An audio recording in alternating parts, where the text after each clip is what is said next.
ప్రభునందు నాకు అత్యంత ప్రియమైనటువంటి వాళ్ళారా, మన ప్రభువును రక్షకుడినైనటువంటి యేసుక్రీస్తు వారి యొక్క శుభనామములు మీ అందరికీ నా హృదయపూర్వకమైన శుభములు వందనములు తెలియజేస్తున్నాను. ఉదయకాల సమయంలో దేవుని వాక్యాన్ని ధ్యానం చేసుకుందాం. ఈరోజు వాక్య ధ్యానము కొరకు మనం తీసుకున్నటువంటి లేఖన భాగము మత్తయి సువార్త 6వ అధ్యాయం 26వ వచనం చదువుకుందాం. ఆకాశ పక్షులను చూడుడి, అవి విత్తవు, కోయవు, కొట్లలో కూర్చుకొనవు, అయినను మీ పరలోకపు తండ్రి వాటిని పోషించుచున్నాడు. మీరు వాటికంటే బహుశ్రేష్ఠులు కారా? ఆమేన్. దేవుని నామమునకు మహిమ కలుగును గాక. ఇక్కడి లేఖన భాగాన్ని మనం గమనించినట్లయితే, మరి ఆకాశ పక్షుల్ని చూసి ఒక లెసన్ మనం నేర్చుకోమని దేవుడు మనం హెచ్చరిస్తున్నట్టుగా మనం గమనిస్తున్నాం. ఇక్కడ ఆకాశ పక్షులను చూడండి, అవి విత్తవు, కోయవు, కొట్లలో కూర్చుకొనవు ధాన్యాన్ని, కానీ వాటి పరలోకపు తండ్రి వాటిని పోషిస్తున్నాడు. అవును ప్రియారా, మనకందరికీ తెలిసిన విషయమే. ఒక మనిషి తప్ప మరి ఎవరు కూడా పంటలు పండించి ధాన్యాన్ని కొట్లలో కూర్చుకొని తినే పరిస్థితి పక్షులకు కానీ జంతువులకు కానీ దేనికి ఎవరికీ లేవు. ఒక మానవుడు మాత్రమే తన కష్టపడి మరి ఆ పంటను పండించుకొని ఆ ధాన్యాన్ని భద్రం చేసుకొని దాన్ని తింటూ పోషించబడుతూ ఉంటాడు. కానీ ఆకాశ పక్షులు స్వేచ్ఛగా విహరిస్తూ మరి ప్రభు ఇచ్చిన ఆహారాన్ని తిని సంతోషంగా ప్రభువుని స్తుతిస్తూ ఉంటాయి. మరి వాటికి ఏమీ విత్తే పని లేదు, కోసే పని లేదు, కొట్టలో దాచిపెట్టే పని అంతకంటే లేదు. కానీ అయినా మీ పరలోకపు తండ్రి వాటిని పోషిస్తున్నాడు కదా.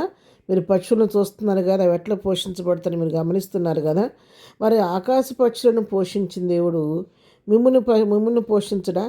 ఎందుకని? పక్షి కంటే కూడా మీరు శ్రేష్ఠులు కారా అని ఇక్కడ వాక్యం ప్రశ్నిస్తూ ఉంది. ఎందుకంటే దేవుడు సర్వ సృష్టిని తన నోటి మాట చేత సృజించాడు. మన ఆయన బిడ్డలమైన మనల్ని అయితే ఆయన తన స్వరూపమందు తన పోలిక చొప్పున తన స్వహస్తాలతో నిర్మించుకొని తన జీవాన్ని మనలో ఊది మనల్ని జీవించు ప్రాణులుగా ఆయన చేసి ఉన్నాడు. మన ప్రభువు చేసిన సృష్టిలో ప్రత్యేకించబడిన వారిగా మనల్ని ప్రభు ఏర్పరచుకున్నాడు. మనం అన్నిటికంటే కూడా శ్రేష్టమైన వారిగా ప్రభు మనం గుర్తిస్తూ ఉన్నాడు. ఆకాశ పక్షులను పరలోకపు తండ్రి అంతగా పోషిస్తుంటే మరి వాటికంటే శ్రేష్ఠమైన పోషించరా అని ఇక్కడ ప్రశ్నిస్తున్నట్టుగా మనం చూస్తున్నట్టున్నాం. మీరు వాటికంటే శ్రేష్ఠుడు కదా, ఎందుకు మీరు భయపడుతున్నారని చెప్పని ఇంకా ఒక మాట చెప్తున్నాను కింద. మరి చింతించటం వలన మీ ఎత్తు మోడు ఎక్కువ చేసుకోలేడు, కానీ వస్త్రములను గురించి కానీ మీరు చింతపడద్దు. మరి అడవి పూలు ఎలాగూ ఎదుగుచున్నవో ఆలోచించుడి, అవి కష్టపడవు, వడకవు. ఇక్కడ అడవి పువ్వులతో పోలుస్తున్నాడు. అడవి పువ్వులు చూస్తే అవేమి కూడా కష్టపడవు, మరి వస్త్రాలను మరి ఒడిసి నేసి లేకపోతే వస్త్రాలు ధరించుకునే అవకాశం వాటికి లేదు. కానీ అవి చూడండి ఎలాగ అలంకరింపబడ్డాయో దేవుని యొక్క మహిమతో. ఆ పువ్వులు ఏ విధంగా వికసిస్తూ ఎంత వైభవంతో మరి ఎంత సంతోషకరంగా అడవి పూలు ఎలాగ ఎగురుతున్నాయో చూడండి. వాటిని చూసి మీరు జ్ఞానం తెచ్చుకోండి అని చెప్పని మనల్ని హెచ్చరిస్తున్నట్టుగా మనం చూస్తున్నాం ఇక్కడ వాక్యంలో. మరి ఏమి తిందుమో, ఏమి త్రాగుదమో, ఏమి ధరించుకున్న చింతింపొద్దు, కానీ మరి దేవుని గురించినటువంటి విషయాల్లో మీరు విచారించండి అని మనం హెచ్చరిస్తూ ఉన్నాడు.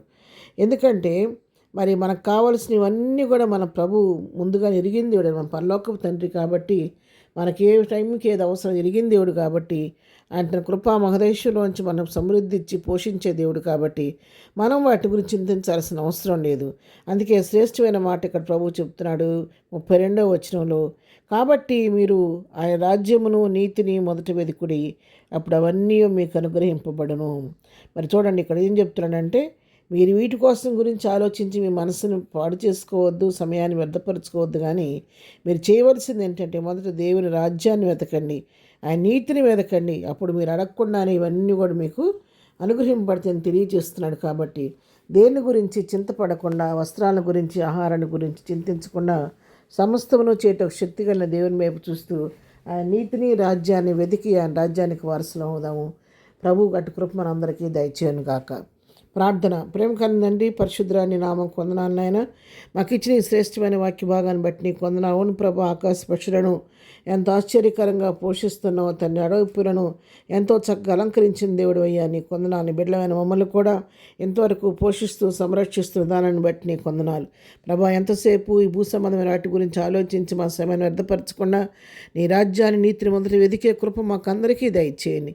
ఈ దినం బిడ్డలో ఈ వాక్యం వింటున్న వాళ్ళు ఎవరికైనా ఏదైనా కొద్దు ఉంటే మీ కృపా మహదేశంలో తీర్చండి. ఈ దినం మేము చేయి పనిపాట్లో తోడుగా ఉండండి. వెళుతున్న ప్రయాణాల్లో నీ కాపుదల దయచేయండి. అన్ని విషయాల్లో సహాయం చేయండి. బలహీనమును స్వస్థపరచండి. దుఃఖులను వారిని ఓదార్చండి ప్రభా. ఈ దినం బర్త్డే మ్యారేజ్ చేసుకున్న బిడ్డలను దీవించి ఆశీర్దించి ప్రతి వారి పట్ల కృప విస్తరింపచేయమని యేసు నామములో ప్రార్థించడి పొందుకొని ఉన్నాము తండ్రి. ఆమెన్. ప్రభు కృప సదాకాలం మనందరికీ తోడై నడిపించునుగాక. ఆమెన్.